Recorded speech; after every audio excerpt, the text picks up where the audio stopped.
If you need to request a refund from Bank of America for a payment that was processed incorrectly, follow these simple steps to ensure a smooth process.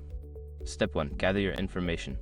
Before filing a refund or dispute, use the SROC.com link in the description to open the refund dispute deadline calculator and confirm your deadline.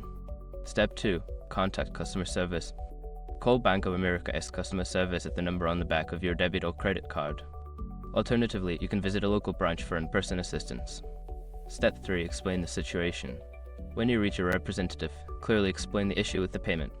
Provide them with the details you gathered in Step 1 to help them understand your request for a refund. Step 4. Follow their instructions. The representative will guide you through the process. They may ask you to fill out a dispute form or provide additional documentation.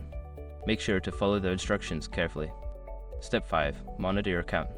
After submitting your request, keep an eye on your account for updates. Refunds can take several days to process, so be patient and check back if you don't see the refund within the expected timeframe. In conclusion, following these steps can help you successfully request a refund from Bank of America. Always keep records of your communications for future reference.